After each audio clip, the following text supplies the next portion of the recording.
وبركاته.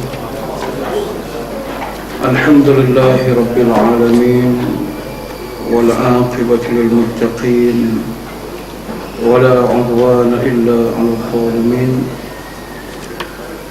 نحمده ونستعينه ونستهديه ونستغفره ونعوذ بالله من شرور أنفسنا ومن سيئات أعمالنا. من يهده الله فلا مضل له ومن يضلل فلا هادي له.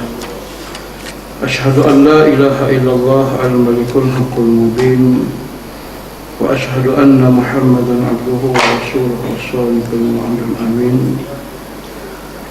صلوات الله وسلامه عليه وعلى آله وأصحابه وأزواجه وذرياته ومن تبعه بإحسان إلى يوم الدين. سبحانك لا علم لنا إلا ما علمتنا إنك أنت العليم الحكيم. اللهم ربنا اشرح لنا صدورنا ويسر لنا أمورنا واحلل عقدة من ألسنتنا يفقه أقوالنا. اللهم افتح بيننا وبين قومنا بالحق وأنت خير الفاتحين. اللهم اجعلنا من الذين يستمعون القول فيتبعون أحسنه. ربنا يسر لنا ولا تعسر وتمم لنا يا ربنا بالخير، آمين يا رب العالمين. أما بعد، وإلى حضرة النبي الكريم سيدنا مصطفى محمد صلى الله عليه وسلم سأقول الله لكم الفاتحة. أعوذ بالله من الشيطان الرجيم. بسم الله الرحمن الرحيم. الحمد لله رب العالمين الرحمن الرحيم مالك يوم الدين. إياك نعبد وإياك نستعين. اهدنا الصراط المستقيم صراط الذين أنعمت عليهم غير المغضوب عليهم ولا الضالين. آمين. الحمد لله. Segala puji bagi Allah Subhanahu wa Ta'ala yang bersifat dengan segala sifat-sifat kepujian dan kemuliaan. Syukur di atas segala nikmat daripada Allah Subhanahu wa Ta'ala Al-Mun'im yang tak pernah putus-putus diberikan kepada kita. Sehinggalah Allah Subhanahu wa Ta'ala berfirman di dalam Al-Quran Al-Karim, A'udzu billahi minasyaitonir rajim. Wa in ta'uddu ni'matallahi la tuhsuha. Kalau kamu kira nikmat-nikmat yang Allah Ta'ala berikan kepada kamu, nescaya tidak mampu kamu untuk mengiranya. Setiap hari Allah Subhanahu wa Ta'ala memberikan kepada kita pelbagai nikmat dan juga rahmat. Walaupun ada di antara kita masih gagal untuk melaksanakan perintah-perintah Allah Subhanahu wa Ta'ala, bahkan ada di antara mereka yang sama sekali tidak menyembah Allah Subhanahu wa Ta'ala, dan lebih sedih lagi ada yang sanggup melawan Allah Subhanahu wa Ta'ala, namun Allah Subhanahu wa Ta'ala sentiasa menzahirkan kepada hamba-hambanya disebabkan sifat kasih dan sayang yang ada pada Allah Subhanahu wa Ta'ala.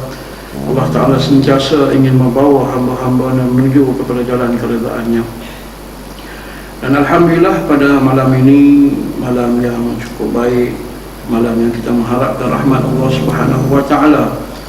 Untuk kesekian kalinya Allah memberi kemudahan, kelapangan, ruang dan juga peluang kepada kita untuk sama-sama terdiri daripada hamba-hambanya yang mengimarahkan rumah-rumahnya. Syukur saya pribadinya anda mengucapkan jutaan terima kasih pada Al-Jatuh Basir Masjid, pada Tuan Imam, bagi peluang untuk bersama-sama dengan para jemaah sekalian. Nah, dalam keadaan yang tidak diduga, itulah perancangan Allah Subhanahu wa Ta'ala. Anda tak kata pula masa mai harus nak mai pula tapi itu Allah Ta'ala tentu. Walau bagaimanapun, Alhamdulillah pertemuan kita ni pertemuan yang cukup baik, pertemuan di bawah lembayung rahmat Allah SWT. Moga-moga lah kita mengharap tuan-tuan muslimin muslimat sekalian, sebagaimana Allah Ta'ala pertemukan kita dalam kebaikan, moga-moga kelak di sana pun Allah Ta'ala pertemukan kita dalam kebaikan, insya-Allah. Itu harapan kita semua. Jadi pada kesempatan kali ini, untuk bersama kita membincangkan berkaitan dengan adab-adab sebagai penuntut ilmu, Kitab ni memang selalu diperbahaskan, merupakan silibus utama di pondok-pondok sejak dahulu kala. Kalau tengok pada perbincangannya, memang setengah orang dia rasa benda tak ada apa pun, sikit sangat Ini ajak budak-budak boleh tapi sebab dia kata ajak budak-budak itulah, maknanya kita tak belajar yang jadi payah nak dapat. Kita tak tercapai sebagaimana yang kita nak. Sebab kalau kita baca dalam kitab-kitab yang lain pula, tuan-tuan dan juga perempuan, kita sebut perkataan murid, betul tak? Kita sebut perkataan murid. Kalau ikut ahli tasawuf ni, kita kotak peringkat murid tu pun tak sampai. Jauh kita. Nah, sebab kita ni dalam menuntut ilmu, tak kira lah di mana, masih ada sesuatu yang kita mengharapkan. Dan sesuatu yang kita harapkan tu kadang-kadang bukan ilmu. Boleh jadi berbentuk sijil, boleh jadi kedudukan, boleh jadi kita nakkan publicity, nak orang kata kita bagus, kita tahu segala-galanya. Itu kita tak jadi sebagaimana ulama-ulama terdahulu yang kita tengok, Masya Allah, Tabarakallah, walaupun tak ada PhD, Imam Syafi'i lautan ilmunya. Walaupun orang sekarang, kita tengok orang sekarang boleh buat PhD, boleh menemplak ulama-ulama terdahulu, ada. Tapi benda ni Nabi dah sebut dalam hadis lah. Antara tanda akhir-akhir zaman yang boleh menghalalkan balak daripada Allah SWT apabila umat yang baru ni mempelekehkan umat yang baru mempelekeh umat yang terdahulu. Itu cukup bahaya zaman sekarang kita tengok. Sedangkan kita tengok keahlian atau kepakaran, kehebatan ulama-ulama terdahulu bukan macam orang Allah. Kita boleh tengok di kalangan kita, ibu ayah sekalian, muslimin muslimat, kita boleh tengok sendiri. Kalau orang buat PhD, dia buat hanya berapa persen daripada ilmu yang umum tu, betul tak? Contoh, kalau orang dalam bahasa Arab ni, kadang-kadang dia bincangkan huruf jar tu satu, ba buat PhD terbaik, betul tak? Sama bahasa Melayu pun, macam orang cakap kalau ada dalam ni orang yang ni, tak betul. Kita sembang satu. Mungkin kalau dalam bahasa Melayu mungkin dia buat PhD besar tu hanya membincangkan tentang suku kata tu. Sedangkan bahasa Melayu ni banyak, betul tak? Macam itulah. Tapi itulah, kita dah rasa kita ni hebat melangit, sehingga kita sanggup mempelekehkan orang-orang yang terdahulu. Sebab tu kalau kita tengok ilmu yang ada, kalau kita tengok sekarang ni, bukan tak ada orang berilmu, tetapi kita nak cari manusia-manusia macam sebagaimana ulama-ulama terdahulu cukup payah, yang sehingga kan para umara atau pemerintah yang mencari mereka. Macam Imam Syafi'i, Imam Fudail An-Nu'ayyad, raja pergi ke rumah, raja pergi ke rumah, suruh mai tak mai. Dia kata apa? Ilmu itu didatangi, bukan mendatangi. Kita berani kata itu. Ada seorang pemimpin bagi kita, Ustaz, mai jumpa saya, Ustaz. Berani dia kata, Datuk, ilmu tu dia kena mai. Orang tu kena mai cari ilmu, bukan ilmu dia cari dah. Berani dia kata. Tak berani lah. Tapi ulama-ulama tu dulu macam Imam Nawawi punya hebat mereka. Kena seorang raja mai di rumah, elok dah mai rumah, dia tutup lampu pula dah. Dah raja mai rumah, kira bagus, pemimpin mai jumpa ulama, dia tutup lampu rumah dah. Tengah raja dah masuk tu, teraba-raba orang tua tu, duk cari, dia duk senyap. Dalam duk raba-raba tu, tersentuh tangan tuan guru ni. Terus dia kata apa? Lembutnya tangan tuanku, bertuahnya kalau selamat daripada api neraka, kalau tak selamat akan mampus. Menangis raja. Ingatkan dia nak kata ahlan wa sahlan, kan, minta maaf untuk guru elektrik putih ke apa kan. Tak. Dia kata macam tu. Menangis raja tadi sampai pingsan. Yang panglima ni kira nak tangkap lah kan. Apa cakap dengan raja macam tu? Kau ajak lah, kita kata. Tak. Raja tak bagi. Bila sedap tu, raja kata lagi pada tuan guru, nasihat aku lagi, nasihat lagi, bagi lagi, bantai lagi. Bukan benda-benda puji-pujian macam kita. Kita tak sebut benda hak udah-udah, kita sebut benda hak bagus-bagus. Tuan bagus, Datuk bagus, bagus belakang. Bantai, pensan pula menangis kerana takut tadi ni dengan nasihat-nasihat ulama. Bila sedap bangun minta lagi nasihat. Tu dia hebat ulama dulu tu kita kata. Dan walaupun depa dah sebagaimana yang kita pernah dengar ceritalah macam tu. Tengok macam Allahumma salli ala Muhammad, Imam Fudail bin Iyad juga kalau tak silap. Seberapa teringat apa yang berlaku, Allah Ta'ala uji kita dalam lebih kurang dalam sebulan ni. Kehilangan sahabat-sahabat kita entah di mana kita pun tak tahu, hanya Allah Ta'ala yang maha mengetahui. Saya teringat satu kisah di mana ketika Imam Fudail bin Iyad lah, kata silap saya nah, kalau saya silap mohon tegur, duduk di dalam sebuah bahtera yang cukup besar di tengah lautan yang ombaknya cukup kuat. Dia boleh duduk dalam selimut relax tu. Yang orang bertempiaran lari pun semua kelang kabut, duk menjerit, duk menangis pada. Tiba-tiba ada seorang Allah kan sejak tengok Tok Guru tolonglah ni, kami ni macam mana ni, tolong Ustaz. Dia buka selimut, dia kata apa? Allahumma qad araitana qudratak wa quwwatak fa arina rahmatak.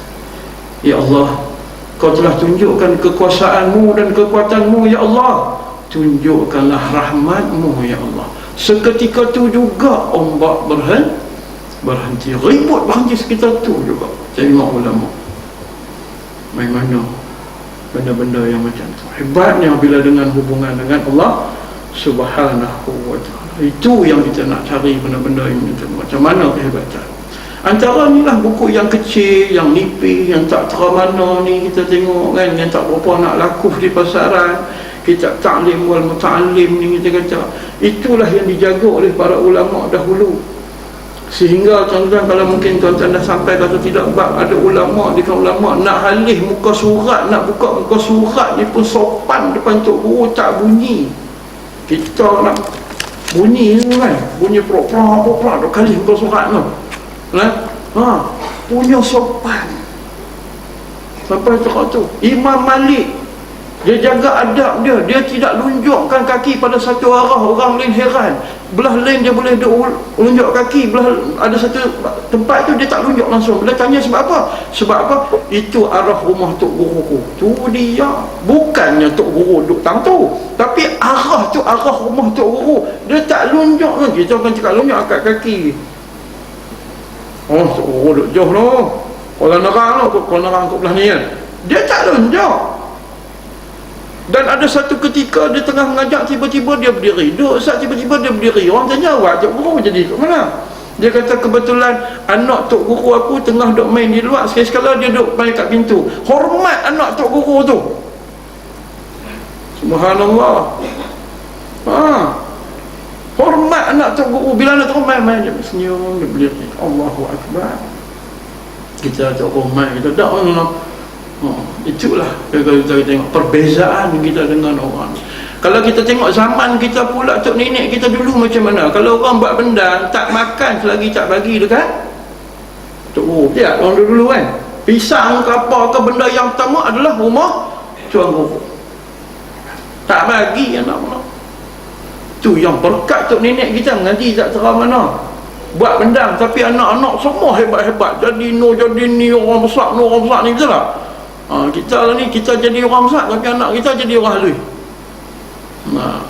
Kadang-kadang na'udzubillah, sebaliknya yang jadi negatif, yang jadi pada anak kita tak berjaya.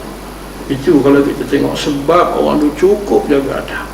Mungkin tuan-tuan kenal ayah kepada Tuan Guru kita, Syekh Nuruddin Marbu Al-Banjari. Nah, ayah dia untuk pengetahuan tuan-tuan bukan Tuan Guru, hanya penjual kain. Dia pergi Mekah tu zaman mah kilo, mah pound, mah kilo dulu ni. Dia meniaga kain jadi di Mekah sana tu. Naik kapal. Haji Marbu tu. Bukan Marba, Marbu. Pergi meninggal. Tapi Allah Ta'ala kurnia kepada dia anak menantu dia semua ulama. Laki, perempuan, semua ulama. Jadi orang hebat. Ada di antaranya adik pada Syekh Nuruddin tu, Syekh Sufyan tu, Masya Allah, Tabarakallah. Kalau tuan-tuan dengar dia baca Al-Quran menangis, sehingga kan satu syarikat rakaman di Mesir nak minta rakam, nak buat 30 juzuk. Dia kata boleh, tapi kena jual modal. Siapa nak? Maknanya kalau keset tu harga RM3 kena jual RM3. Dia warak tuan-tuan. Syarikat tak mau, depa mau tak ada untung tak mau. Kan? Makan dengan dia dalam talam Syekh Sufyan tu, dia ambil buah ayak pula dalam talam tu, duk gelek, dia buah dalam gelas minum. Tuan-tuan sanggup? Tu nak warna lah. Subhanallah. Sebab apa? Ayah dia setiap kali masa tu mengaji dengan arwah Syekh Karim Banjar. Kalau tuan-tuan orang lama biasa pergi Mekah tu, ada satu tempat di antara tempat orang duk mengaji dalam Masjid Haram tu kan, Syekh Abdul Karim Banjar tu duk mengajar. Ayah dia ni bukan reti bahasa Arab, tak reti apa pun. Orang pegang buku, dia pegang buku, kalau terbalik lah. Tapi dalam hati mendoakan, ya Allah bagilah anak aku jadi macam Tok Guru ni. Tu dia penjual kain saja, tapi anak-anak dia Allahu Akbar, hebat. Tu tuan-tuan, Allah Ta'ala dia jaga adab.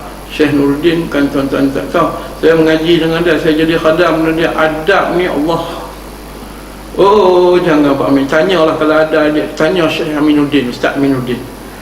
Macam mana kami duk kena. Dia adab dia cukup keras. Ni kitab-kitab ni mengaji ulang berapa kali dengan dia. Tu dia cukup penting kan adab. Sebab tu kebanyakan kalau tuan-tuan tengok Syekh Aminuddin, anak-anak murid dia yang ada Ustaz Zainal Asri pun pernah mengaji dengan dia apa semua, sekali jadi orang macam mana. Sebab dia cukup jaga dengan adab. Adab itulah benda yang penting. Sehingga Imam Syafi'i rahimahullah sendiri dikatakan bila mak dia hantar dia pergi rumah Tok Guru untuk mengaji, mak dia kata pada Tok Guru, jangan ajak benda lain lagi, tapi ajak adab. Sebab tu orang dulu diuji dengan perangai Tok Guru, boleh tahan. Bayangkan tuan-tuan, nak pergi mengaji, ingatkan Tok Guru nak mengajak, suruh jaga lembu. Awang, pergi tengok lembu kan. Dalam hati kita, aku nak main mengaji, suruh jaga lembu. Kok mana orang tua ni? Duk suruh basuh jamban. Tok Guru test sikit saja, tak lepas balik gitu. Tu orang dulu mengaji, kita main sekolah terus boleh buka kitab, boleh mengaji, betul tak? Orang dulu tidak. Aja tanya orang-orang petani, geng-geng petani duk pergi mengaji. Bila Tok Guru mati, rupanya bukan haduk tadah kitab macam kita haduk depan Tok Guru yang ganti Tok Guru. Rupanya awang haduk jaga kambing lembu tadi ni. Tiba-tiba bila Tok Guru mati, dia naik duk baca kitab. Masa bila dia mengaji pun tak tahu. Dia duk pakai kain stom tahan tak? Pakai kain pelekat ni duk balut duk kat tangga, duk tunggu arahan. Under command and control Tok Guru. Tok Guru kata, "Wang, ambil ambil lah. Awal lembu tengok lagi awak. Duk kena jekah macam tu. Bila Tok Guru mati, dia yang naik. Anak murid hadap depan, hadap mentelaah, hadap baca apa semua, hadap tak boleh apa. Tu tuan-tuan, adab kunci segala-galanya. Sebab tu saya mana pun saya tekan, saya bersama-sama sahabat saya di Penang pun tentu saya tekan, anak-anak kita tolonglah. Sebab kita tengok menakutkan sekarang sehingga budak boleh jengkai cikgu. Bukan takat tu, bila campur nama pak pergi jengkai, mak pak pun pergi jengkai cikgu. InsyaAllah tak ada berkat lah benda-benda macam tu. Na'udzubillah tuan-tuan. Tak ada berkat. Tuan-tuan boleh cek, boleh tulis tarikh. Kalau ada kelak sahabat budak ni kalau tak bertobat, tengoklah 10 tahun 20 tahun akan datang macam mana, apa terjadi kalau boleh duk jengkai-jengkai tu. Na'udzubillah min zalik. Ni kita nak. Sebab tu kita nak ilmu keberkatan macam mana yang diperolehi tok nenek kita dulu, mak ayah kita dulu.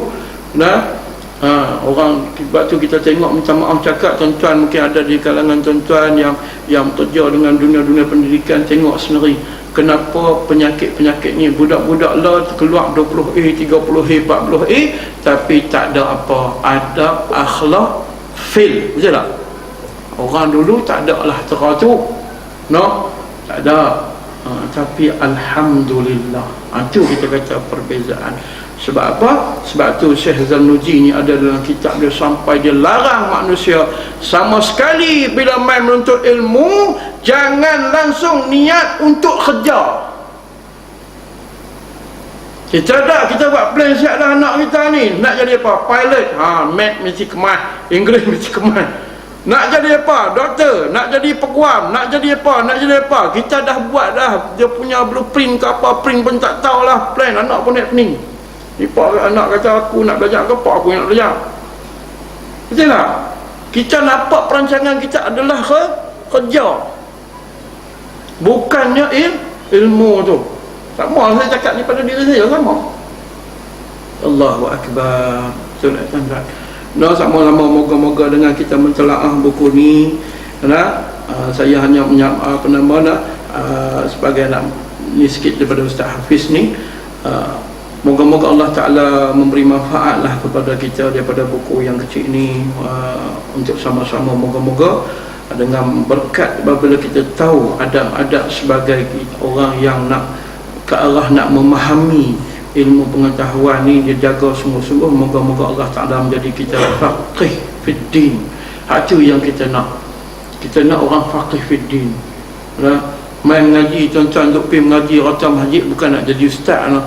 Nak jadi ustaz mudah, masuk UP mengaji hak ada CJ boleh jadi ustaz lah kalau cara ni kan, kita kata. Tapi tak, kita sekarang ni satu kerajaan Allah, yang kedua kita nak supaya kita faham agama kita tu yang selama kita buat. Macam saya pernah sebut dulu, semoga kalau selama ni semayang kita buat, kita tiru orang, tiru pak kita tiru tok wan kita, tiru siapa pun tak tahulah kan. Jadi tak, sekarang ni kita buat semayang macam Ustaz Aminuddin ngajak kepada kita, Syekh Aminuddin ngajak tu, berdasarkan ilmu, bukan berdasar tiru-tiru siapa. Sebab tiru ni boleh jadi salah, walaupun kita tengok yang kita tiru tu tok guru. Yalah, boleh jadi kebetulan masa tu tok guru uzak, dia rukuk tak sempurna. Orang uzak ni buat macam mana? Tak apa, darurat kan. Lalu tok guru rukuk macam tu saja. Kita pun, oi tok guru besar tu rukuk, maknanya boleh. Kita hentam kata boleh. Usung pergi mata. Aku tengok tok guru rukuk boleh macam tu. Tu tiru masalah. Tapi kalau kita berdasarkan ilmu, kita mengaji sungguh-sungguh, ada kitabnya, insya-Allah sempurna. Baru amalan kita tu diaktiraf oleh Allah Subhanahu wa taala, insya-Allah. Jadi pada kesempatan ni tuan-tuan, saya nak mengajak, saya nak ambil tajuk macam hari itulah kitab Syama'il Muhammadiyah, saya nak ambil hak belakang juga. Tapi rasanya tuan-tuan tak ngaji yang ni. Bab berserah diri pada Allah Subhanahu wa taala, antara sifat-sifat ataupun perkara yang harus ada orang yang dalam nak menuntut ilmu ni, dalam memahami ilmu pengetahuan ni, antaranya ialah ada sifat yang disebut sebagai tawakal. Nah di belakang tu, nampak? Ada di belakang tu nah. Saya tak pasti buku saya ni lain pula tuan-tuan. Nombor berapa, bab berapa tu? Bab ke-7. Tawakal bab berapa? 7 nah. Bab ke-7. Musa 81. Dan mutlak 81. Kenalah kalau kita tengok situasi yang berlaku sekarang ni, tawakal kita sehingga seorang kapten 2-3 hari ke terbang hilang, orang tak panggil ustaz lagi. Bila kapten sebut, baru orang kelang kabut panggil Kapten Nordin sehingga dia sebut. Tak ada benda lain, dia kata kita kena tuju kepada Allah, cari Allah, tak usah ada sembang lah ni. Tu kapten. Baru orang kelang kabut panggil Dr. Zawawi, baru nak panggil ustaz-ustaz bagi nasihat apa semua sekali tuan-tuan. Memang Allah Ta'ala ni sentiasa test. Memang tujuan Allah Ta'ala hidup kita, terutama orang beriman ni, Allah Ta'ala nak uji kita. Macam kita lah nak naik pangkat, kena ada ujian, PTK lah apa, tegak melintang macam-macam kan, baru boleh naik. Anak-anak nak masuk EU kena ada periksa. Kita pun nak duduk syurga Allah Ta'ala bukan mudah. Ada periksa dia, ada ujian dia. Awal surah Al-Mulk Tabarak dia kata apa? Liyabluwakum allazi khalaqal mauta wal hayat liyabluwakum ayyukum ahsanu amala. Allah Ta'ala cipta hidup dan mati kita dan segala apa yang tu untuk cari di kalangan kita siapa yang terbaik.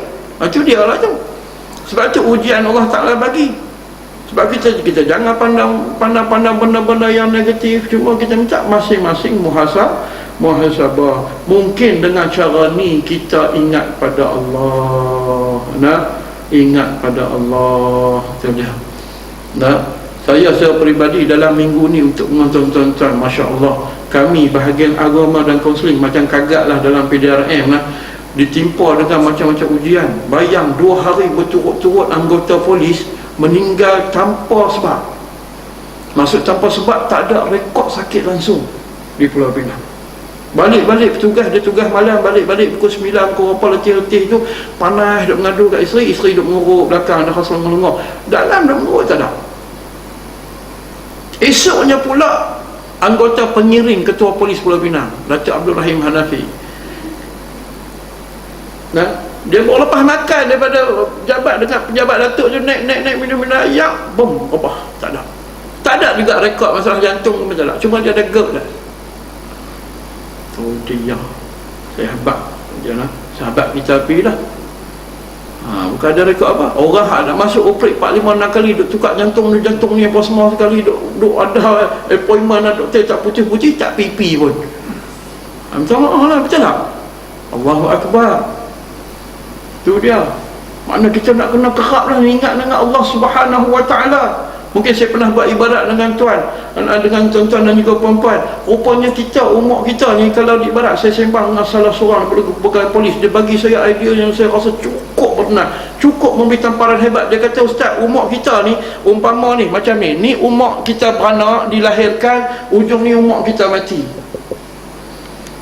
Siapa di antara kita tuan-tuan dan puan-puan boleh beritahu dekat anak sendiri umur kita duduk tak mana lah? Siapa berani? Siapa berani kata umur dia? Ustaz, saya baru tahun ni ke? Mana ya? Tak berani. Tak tahu 2 tahun ni dah ni. Sekejap lagi pi seorang. Mungkin saya. Kita tak tahu ni. Betul tak? Mungkin hak umur 30-an, 20-an kata, Ustaz, kami tahun ni, korang-korang pun tahun ni. Oh, dah. Malaikat dia nak ambil nyawa, tak tanya hak umur berapa, hak layu. Tak tanya. Dia sampai mepuk, sampai beritahu pula kemarin seorang lepas senang aerobik, boom, tumbang seorang, stroke pula lah. Banyak Tuhan uji tuan-tuan. Satu Allah Subhanahu Wa Ta'ala bagi pada kita ujian yang berlimpah-limpah. Sebab ada hikmahnya. Kadang-kadang saya beritahu pada orang yang anggota yang sakit, saya kata, makcik, mungkin ni cara Allah Ta'ala nak bagi kita ingat kat dia kerap. Allah Ta'ala rindu kat kita. Kalau tak buat macam ni, kita tak ingat kat dia. Memang ada golongan manusia yang Allah Ta'ala buat macam tu nak suruh bagi dia dekat. Ada orang dia jadi kaya, dia dekat dengan Tuhan. Ada orang pula jadi kaya, dia jauh daripada Tuhan. Jadi manusia ni berbeza. Itu sifat tawakal kita kepada Allah Subhanahu Wa Ta'ala. Ikatan kita dengan Allah Ta'ala tu nak kena perlu hebat sungguh-sungguh. Baik, kita tengok. Seseorang penuntut ilmu hendaklah mempunyai sikap berserah diri kepada Allah Subhanahu Wa Ta'ala, ataupun disebut sebagai tawakal, ketika ia menuntut ilmu, dan tidak boleh risau memikirkan soal rezeki. Dia fikir nak makan apa. Ada orang hantar nak sekolah tahfiz, nak makan apa tak. Oi, hantar dah balik pulau. Dah lah balik pulau lah tu. Nak makan apa, habis-habis jadi tok imam. Saya berjumpa dengan seorang baru ni, dia rupanya salah seorang ustaz yang berdakwah dalam Astro. Nama apa saya tak tahu. Dia muda, ngaji di tahfiz, orang pun tak tahu, tak terkenal pun tahfiz tu. Belah balik pula ada 2-3 belah Penang tu, ada 2-3 tahfiz duduk dalam kampung, orang pun tak tahu. Tahu-tahu entah macam mana dia pergi temu duga dengan Azro tu. Dia pergi Pakistan, dia boleh 9 bahasa tu dia. Rupanya orang bila hafal Quran ni, Tuhan bagi cerah hati dia, apa pun main dia boleh ingat. Taklah duk kerja dengan Azro, jadi salah satu, sampai tu nak bagi dia satu slot untuk dia saja. Tu kita ada kata nak jadi apa. Tidak boleh hafiz Quran, nak jadi pilot, nak jadi ketua apa pun tak ada masalah. Memang itu pun matlamat sekarang ni yang kita nak. Tu yang wujudnya ulul albab lah, apa semua tu kan. Kalau kita tengok sendiri ulama-ulama dulu yang boleh cerita bab bulan bintang tu, mereka tak naik kapal angkasa pun. Tu ulama kita belakang, Ibn Sina lah, apa semua segala. Allahu Akbar. Mereka tu saintis yang hebat, dan mereka juga membentuk guru, ulama dan segalanya. Akhirnya kata orang yang hebat dalam ilmu hadis Quran. Siapa kata tidak? Kita kalau dah pegang dengan ilmu Allah SWT, ilmu agama ni, insya-Allah ilmu, sebab tu disebut oleh ulama, ilmu agama ni ilmu dunia akhirat. Tapi ilmu dunia ni hanya ilmu dunia saja, kecuali kalau kita buat ada niat dan manfaat dia untuk tujuan akhirat, atau disebut lillahi ta'ala. Kalau tak lah. Nampak?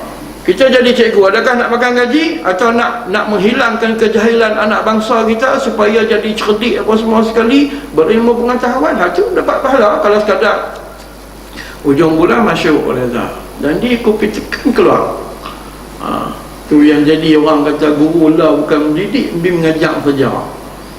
Nampak? Tak ada. Itu dia. Jangan dibimbangkan masalah rezeki. Sungguh rezeki Allah Ta'ala kata tu kerja aku, bekerja hampa. Macam bab ayat orang yang takut bila ada anak, sampai Allah Ta'ala menempelak bahawasanya setiap anak yang dilahirkan tu berserta dengan rezeki. Nahnu narzuqukum wa iya. Allah Ta'ala kata aku yang rezeki dan mereka. Orang tu susah apa? Ayam pun tak pernah bimbang. Ada ayam dia keluar daripada reban, dia bimbang, dia pikir kat tangga, anak ada 20. Sekali bertelak 20 tuan-tuan, kita seorang yang pening kepala. Allah, tersilap, terlajak, dapat pula aku mana ni, bimbang, susah hati. Hak isteri pun susah hati, hak lelaki pun susah hati. Kok mana abang itu tak jaga-jaga, nak jaga macam mana nak jaga? Tidak, susah hati.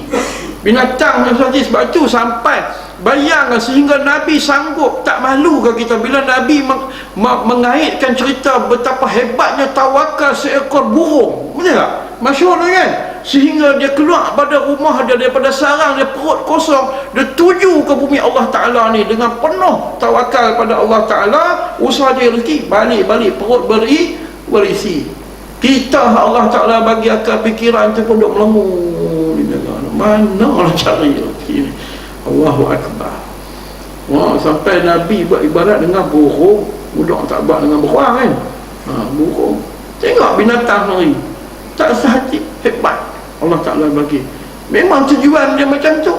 Sebab tu Allah Ta'ala sampai menempelak kita pula satu benda yang kita patut rasa hina. Bila Allah Ta'ala kata laqad zara'na li jahannam katsiran minal jinni wal ins, sesungguhnya banyak dalam neraka esok di kalangan manusia dan juga jin. Sebab apa? Bagi mata tak pandang dengan apa nama, dengan izin Allah, tak tengok pada benda yang elok, hati tu tak fikir benda yang elok, telinga pun tak guna untuk mendengar benda yang elok. Akhirnya Allah Ta'ala ibarat kita seperti apa? Ulaika kal an'am. Tu dia hina tuan-tuan. An'am tentang apa? Binatang, bukan takat binatang. An'am ni binatang ternak. Kalau takat binatang boleh gagah tuan-tuan. Nak kenapa? Sampai di ibadat kita binatang ternak. Apa hinanya Ustaz binatang ternak dengan binatang biasa? Tuan-tuan tengoklah, kita tengok ayam daging macam mana. Kita pergi kekah tengok. Dia tengah ada elok tu pergi kekah. 3 selendar belakang. Jantung tu selalu dengan lemak, dengan apa lah. Kolesterol tinggi belakang, sakit jantung belakang.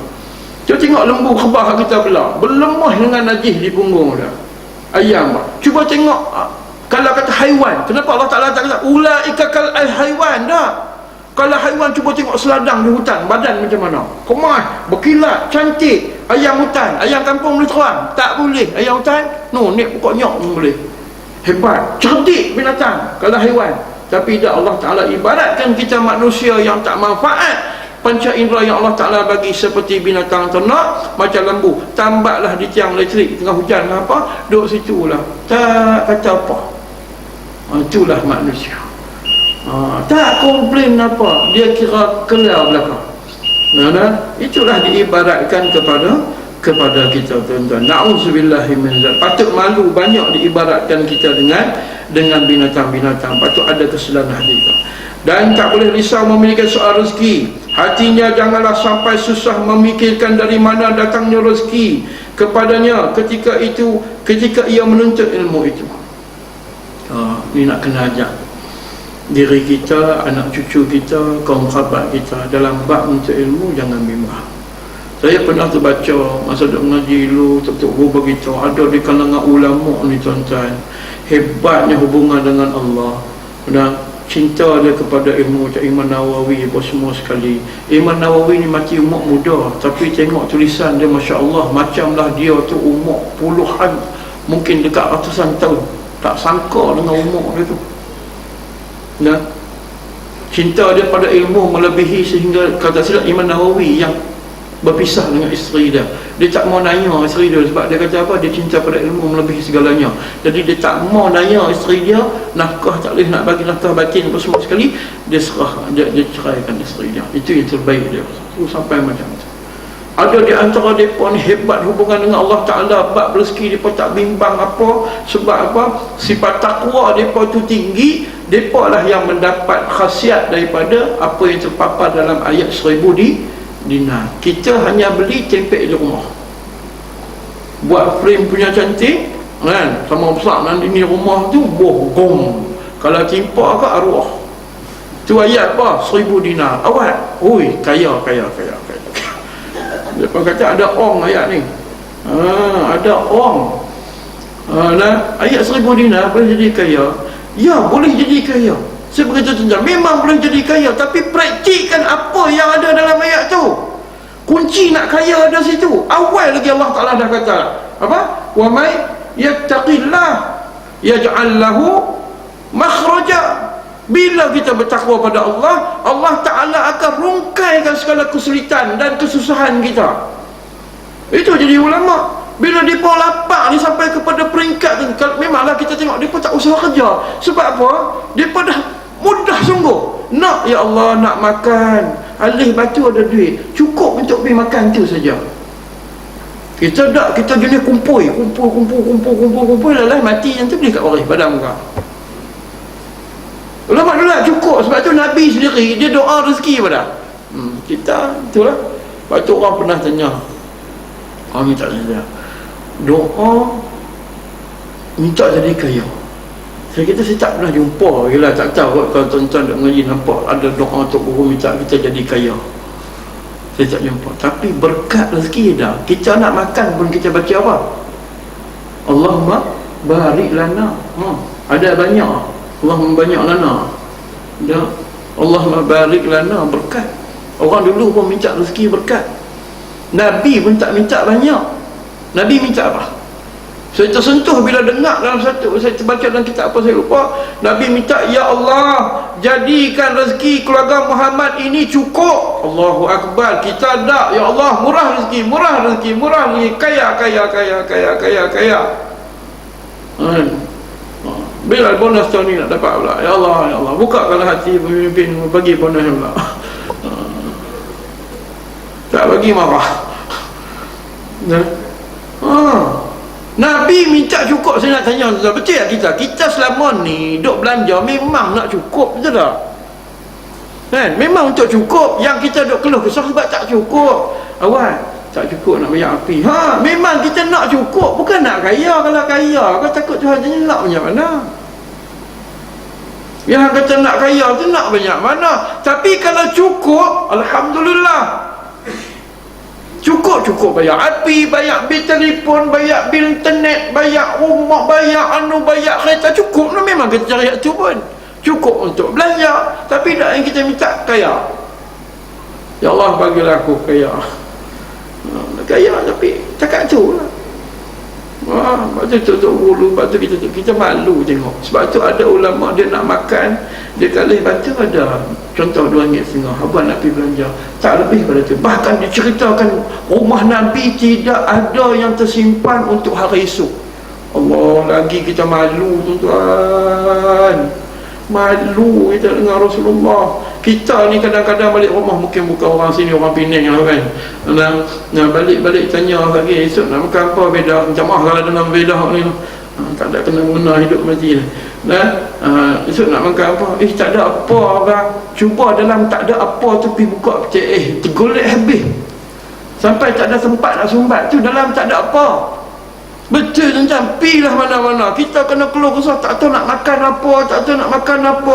Rumah Nabi tidak ada makanan yang dia simpan untuk esok. Ada cukup-cukup hari tu, esok cari lain. Allahu Akbar. Kita je nak. Sedangkan Nabi nak doa Bukit Uhud jadi emas, debu-debu jadi tepung, segalanya dia boleh buat. Nabi tak buat tuan-tuan. Bahkan ada ketikanya Nabi pergi gadai baju besi, pergi letak baju besi nak ambil dajak usaha betul-betul kita tuan-tuan. Allahu Akbar. Hebat, sentiasa ada lebih. Sentiasa ada lebih kita. tu pun dalam lebih dalam poket tu bimbang, tarik satu, oh koi kurang ni. Jadi macam Fir'aun dah elok bila Nabi Musa suruh keluar zakat. Fir'aun ni beriman ni sebenarnya ni. Bila Nabi Musa panggil bayar zakat, dia kata okey, no hal, tak ada problem, no problem. Pergi ambil. Dia punya gudang saja, kunci gudang dibawa oleh beberapa ekor kuda. Kita ada berapa gudang saja? Kunci gudang harta saja dibawa oleh beberapa ekor kuda. Bayangkan betapa banyak. Dia kata tak ada masalah, mai ambil, wakil mai ambil. Bila ambil kumpul, bayang bila gudang banyak, kumpul nampak banyak. Bila nampak banyak tu dia jadi kacau. Dia kata, banyak ni. Jalan kali. Balik. Oh, ada pula nak aku cari letih-letih, apa nak minta mudah. Tu Allah Ta'ala apa? Tenggelamkan dia sehingga wujudnya tasik Qarun di Mesir. Kita jadi macam tu, teragak. Kita tak beriman dengan bahawa Allah Ta'ala dah kata dah, setiap benda bila kita buat baik, kita bertakwa percaya 1000 dinar tadi, yaj'al lahu makhraja wa yarzuqhu min haitsu la yahtasib. Allahu akbar. Batu kita ni banyak try dalam apa-apa pun. Hati ke bismillah ni boleh ni, bismillahirrahmanirrahim, tapi dalam hati boleh. Mana yang tanya dekat ayam tu, yang sungai kita tahu tu, duduk di tebing baca bismillah lentai. Mana yang kerana tak ni, sebab yakin kita tu bukan bulat, jadi kok mana kita tahu. Tengok kok tok kenali lincah sungai Kelantan nak luar tu pok pak dia kata orang kata hebat nama dia kata itik lincah lama dia kata. Pok dia nampak macam tu, tak ada hebat dia kata. Tok guru boleh terbang, burung terbang lama dia kata. Main tok guru ajak saya nak boleh terbang, dia kata nak belajar terbang, belajar dalam burung, bukan dengan aku. Hak tu Tuhan lagi. Ada seorang tok guru pula terus hantar dia balik rumah, naik motor, budak kata nak habaq bersegan, tok guru minyak habis. Minyak tak ada. Ambil ayat kolah. Tuan-tuan, ambil ayat kolah pun tentu minyak tuan-tuan. Jalan kaki gendong tok guru tak apa ni. Tapi dah tok guru suruh ni cedok pun pejamlah mata. Boh. Motor elok sebelum daripada senduk. Bawa pun elok. Takut macam mana bila depa tu min haitsu la yahtasib wa yarzuquhu min haitsu la yahtasib, kemudian yaj'al lahu makhraja, apa semua ada dah bila depa takwa. Tuhan tolonglah. Sebab yakin depa dengan Allah Ta'ala tu betul-betul bulatlah, kita kata hebatnya Allah. Kita ni masih ada nak cuba try test. Tak apa nak yakin dengan Allah Ta'ala. Nampak macam yakin tapi tak apa yakin. Nak buat keluar duit tu dia fikir sat lagi. Boleh tak kita buat macam ada seorang ulama, tok guru ni dia keluar pada rumah bawa 2 dirham, isteri suruh beli tepung lah apa semua jenis orang bagus tu jenis orang bagus, orang minta dekah bagi, mai seorang minta dekah bagi, sampai kedai beli tepung tak ada duit. Habis sudah dia kata balik kena belajar lah nak makcik di rumah. Isteri kaki belajar. Nak buat macam mana? Mati putuskan ni, buat macam mana ni, duit habis ni, nak beli tepung, nak makan ni. Soheh balik kena kan ni. Lah nampak orang dah ketam bapan kan, dulu orang dah ketam bapan. Ketam bapan. Ambil guni, habuk bapan. Ya Allah, tolonglah, aku tak tahu nak buat macam mana dah ni. Ambil guni, tanggung-tanggung, ketuk pintu rumah, Assalamualaikum, letak guni, lari. Tapi tuan-tuan jangan try, saya tak jamin. Jangan try, don't try at home. Jangan try benda ni, tak jamin. Dia ketuk bagi salam, tinggal guni, lari balik. Bini keluar jawab salam, elok tengok guni, mana abang tinggal guni, heret guni masuk. Jadi dia pun tak tahu duduk lama, mungkin dia fikir dah malam gelap ni, tak apa lah kot, dah tak marah lah kot. Nak tidur mana, jangan tidur masjid. Balik, Assalamualaikum. Bunyi jawab salam elok, Waalaikumsalam. Abang, baik ya. Aku bubuh habuk papan ni, dia kata ni. dah betul berlakon. Masuk saya tunggu abang ni nak makan, tengok atas meja penuh dengan roti. Haram ke roti lah kan, macam-macam ada. Dia kata ambil mana ni buat, lah abang tak depan pintu tahu tak? Subhanallah, Allah Ta'ala tolong tuan-tuan. Kita kalau tak apa-apa ni tu lah, saya kata jangan terai lah, jangan terai. Tu yang kata yaj'al lahu makhraja tu, Allah Tuhan, Allah Ta'ala tolong. Tu kita nak sampai martabat takwa tu, kita hanya boleh takat gantung di rumah bulan frame tu lah yang kita boleh tengok hari-hari. Tapi tahap takwa tu kita, Allahu Akbar, tak tahulah tuan-tuan. Dia ada ragu-ragu lagi kita dalam hati kita. Tengoklah macam ni jawapan kita. Janganlah sampai susah memikirkan dari mana datangnya rezeki kepadanya ketika dia menuntut ilmu itu. Ada sebuah hadis Nabi diriwayatkan oleh Abu Hanifah radhiyallahu taala anhu daripada Abdullah ibn Hasan Az-Zabidi, seorang sahabat Nabi sallallahu alaihi wasallam. Kata Nabi, man tafaqqaha fid din kafahu Allah taala hammahu wa razaqahu min haitsu la yahtasib.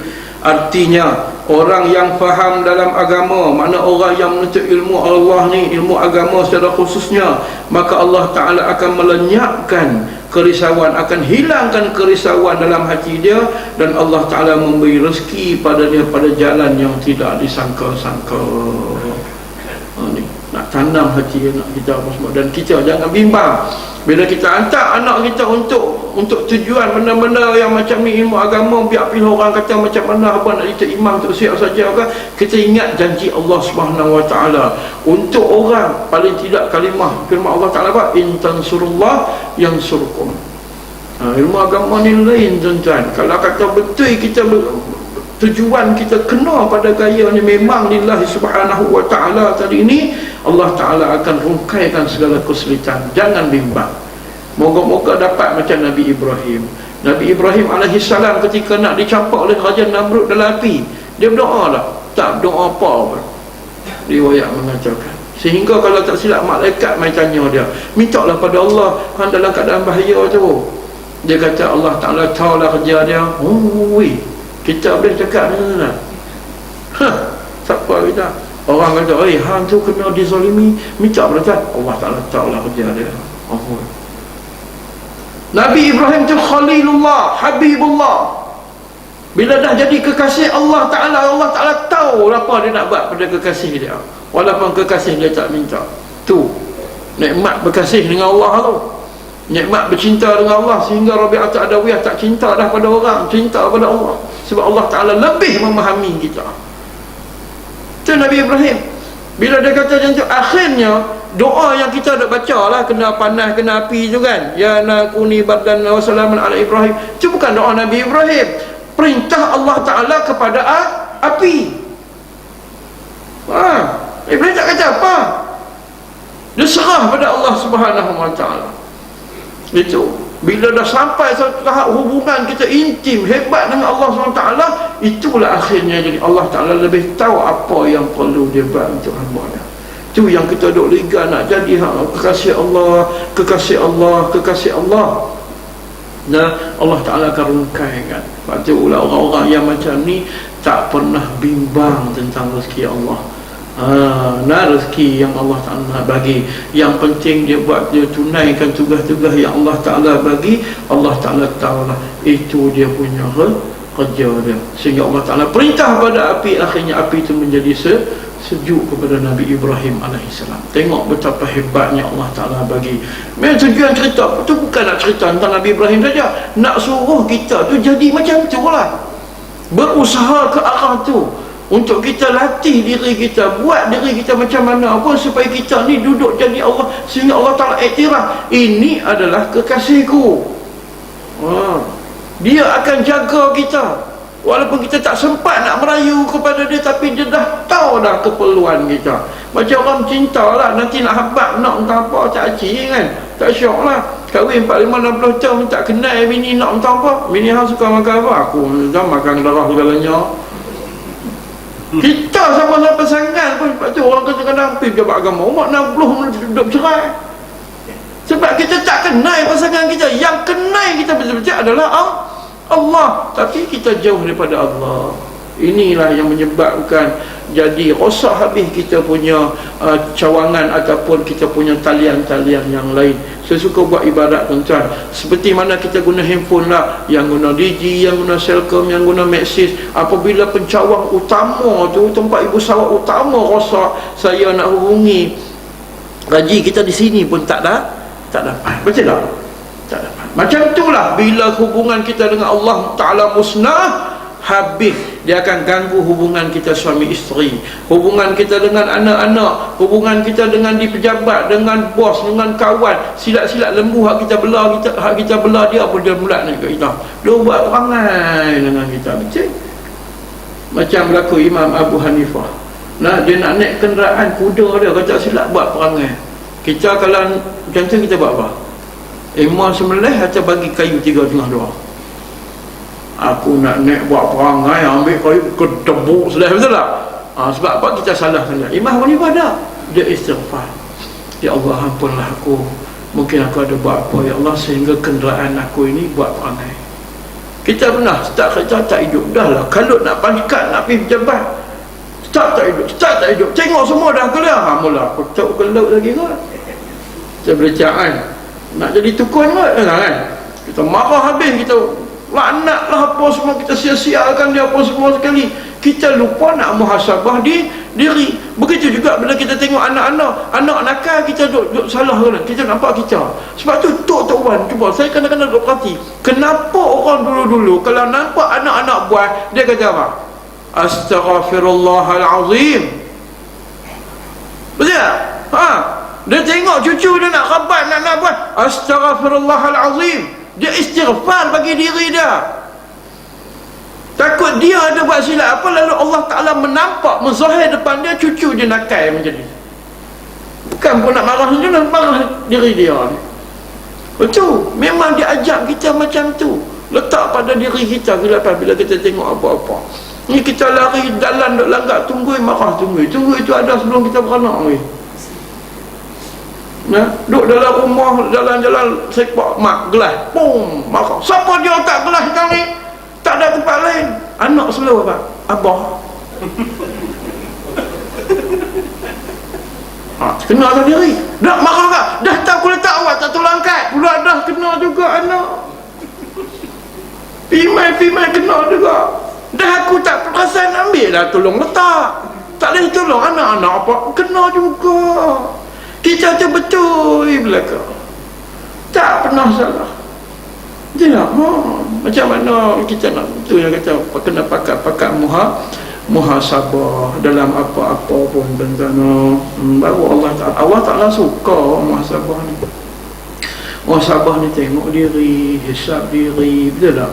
Hasibu qabla an tuhasabu. Khutbah dulu rajin, khutbah lah belah kedah ada lagi lah. Tak ada dah. No.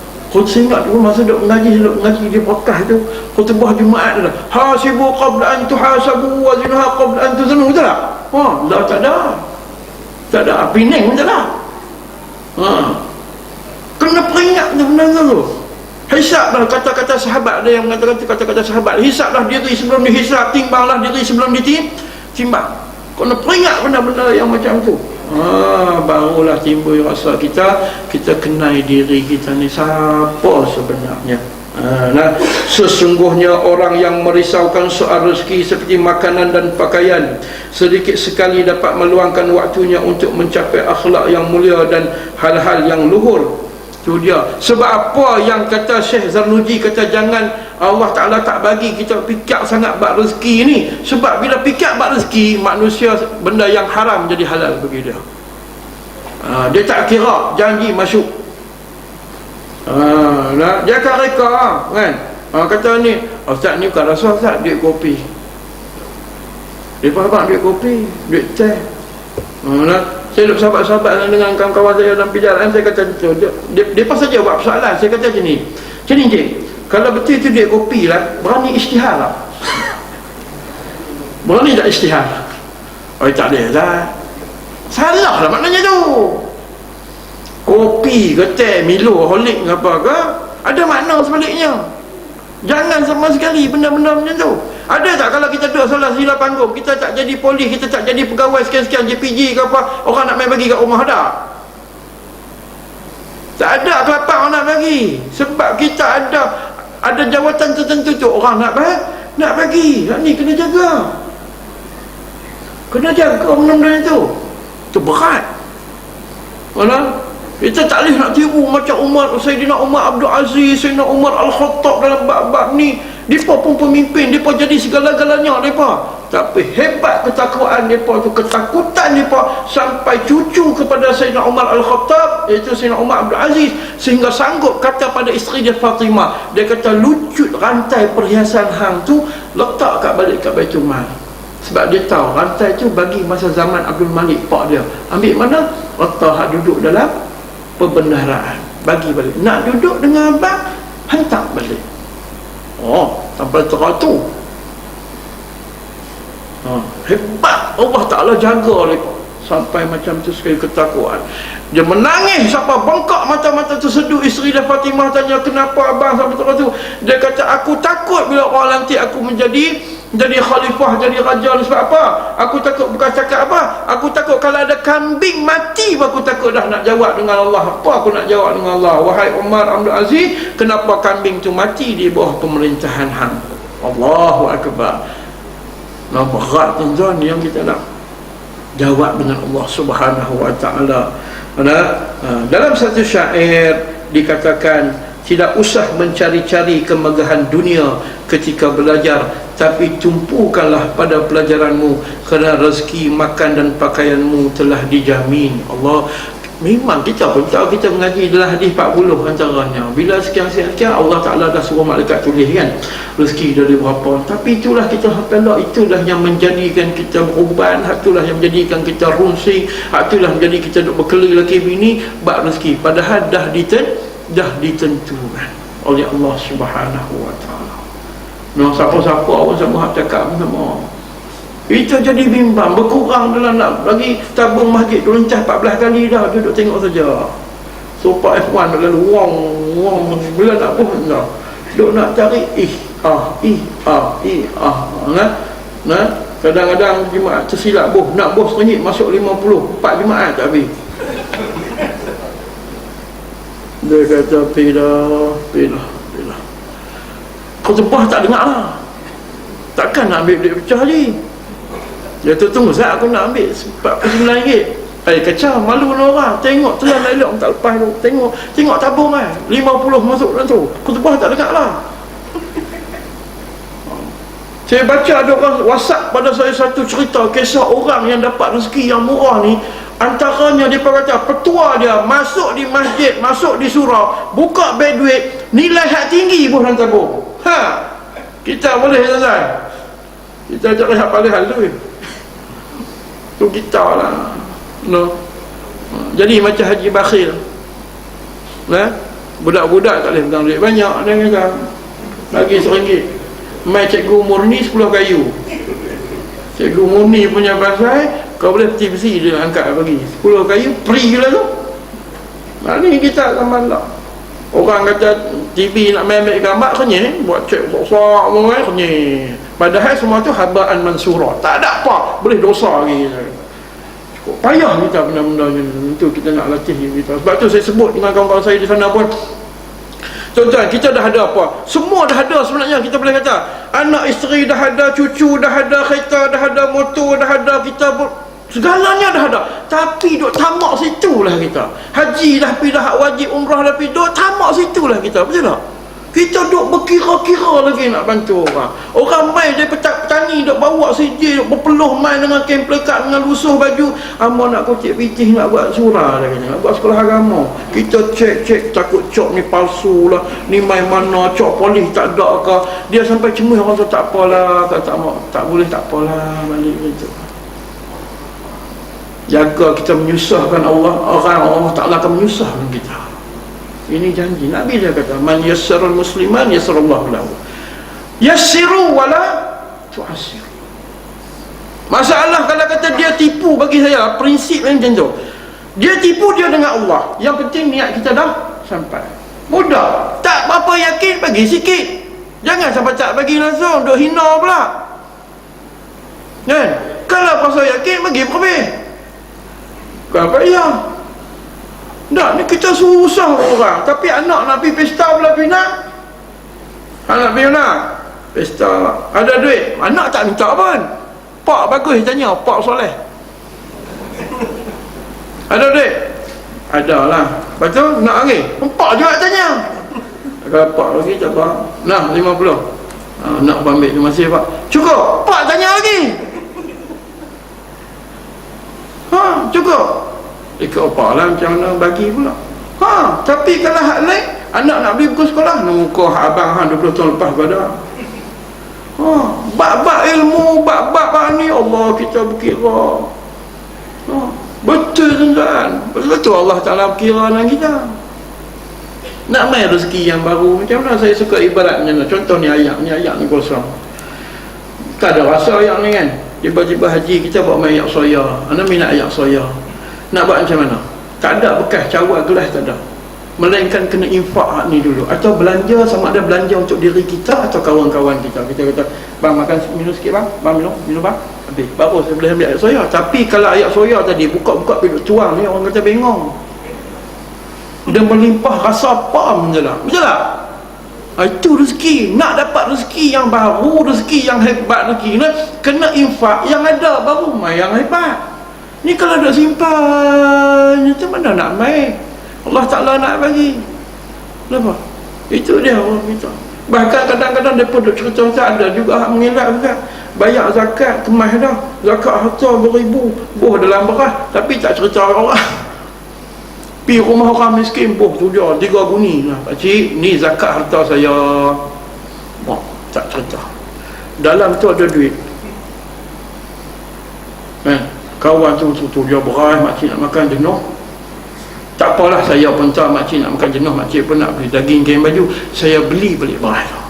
Nampak helah lah. Ada orang buat kan? Saya beli bagi beras tu. Tak apa, beras ni katakanlah seguni harga 50, saya beli 200 kenapa? Nampak bagus lain macam kan? Rupanya dalam tu ada nilai sebenarnya. Tapi kalau cerita agak-agak kamu nak bagi kan? Ni zakat saya 10,000. Dia kata mana 10,000, 3 guni beras. Dalam tu ada duit. Tak apa, terima kasih. Saya nak beli, boleh beli beras, saya nak ambil duit tu. Yalah. Ada orang buat sampai macam tu. Dia punya mengelak. Kalau belah kambing pula 30 ekor, 40 ekor kan, 40 ekor kan kambing. Kena keluar seekor. Bila mai dekat-dekat tu dia bagi 2. Tak kena. Dia dah ya ye. Sebab tu kambing hak belah tu tinggal kulit dan tulang. Nak boleh apa? Tak ada berkat ke itu. Kita suka mengelak, suka helah benda-benda tu dengan Allah Subhanahu Wa Taala. Ini yang jadi zaman kita. Ni kita kena pakat-pakat. Moga-moga lah kita sentiasa mengharapkan tuan-tuan dan juga puan-puan, ibu ayah sekalian, abang-abang kakak.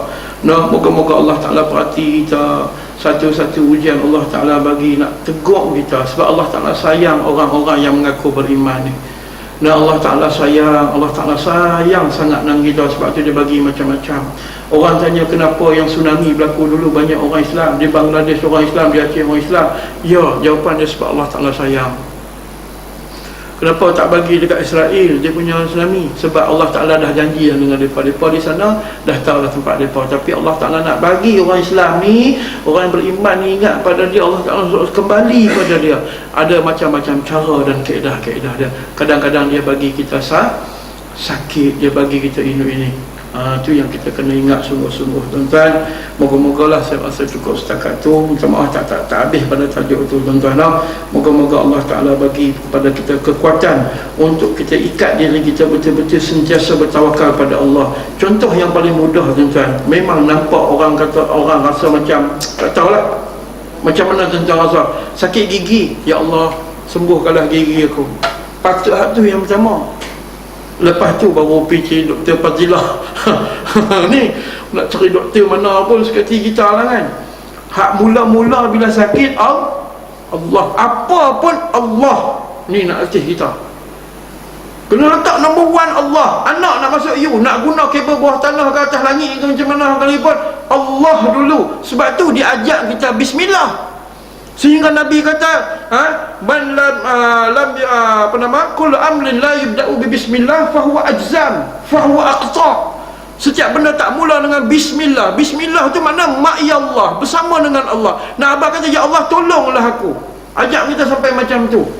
Mula dengan bismillah, latihlah kita. Maknanya apa tujuan kita mula-mula? Allah. Lepas tu barulah kita pergi wasilah-wasilah kita, doktor ke, MB ke, adun ke, orang JKK ke, patuk penghulu ke, barulah kita pergi wasilah-wasilah tu. Ni dah lah kali baru Allah.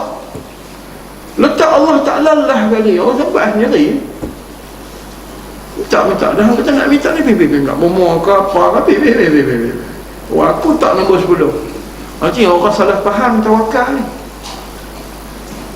Orang salah faham arti kata kita serah urusan kita kepada Allah Subhanahu Wa Ta'ala. Walaupun benda kecil, sakit mata, ya Allah tolonglah sembuhkan aku. Apa tu pilih klinik, ikhtiar makan ubat, jaga. Itu dia wasilah yang Allah Ta'ala tuntut, ikhtiar kita tu kan.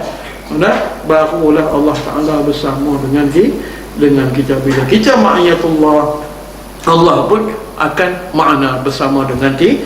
Sekadar tu untuk sama-sama kita pada malam ni, tuan-tuan. Saya mohon maaf sekiranya ada kekasaran bahasa atau tak sampai sebagaimana tuan-tuan dan puan-puan harapkan. Apapun kita mengharapkan kepada Allah SWT, moga-moga Allah curahkan rahmat kepada majlis ilmu kita ni, insya-Allah. A'udzubillahi minasyaitonirrajim. Bismillahirrahmanirrahim. Alhamdulillahirabbil alamin. Wassalatu wassalamu ala asyrafil anbiya'i wal mursalin wa ala alihi wa sahbihi ajma'in. Ya Allah, ya Tuhan kami memohon keampunan di atas segala ketelanjuran dan kesilapan kami, ya Allah. Ya Allah, berikanlah kemudahan kepada kami dalam urusan dunia dan akhirat kami, ya Allah. Ringankanlah bebanan kami, mudahkanlah urusan kami, ya Allah. Ya Allah, ya Tuhan kami, gunakanlah kami ilmu yang menambahkan ketakwaan kepadamu, ilmu yang menjadikan kami dekat kepadamu, ya Allah. Ya Allah, ya Tuhan kami mohon dijadikan hamba yang sentiasa Engkau kasih dan Engkau sayang, dan Engkau redai kami, ya Allah. Ya Allah, kami mohon tidak diuji kami dengan ujian yang tak mampu untuk kami hadapi. Sekiranya Kau tentukan juga buat kami, ya Allah, maka ringankanlah dan berikanlah kekuatan dan ketabahan untuk kami menghadapinya.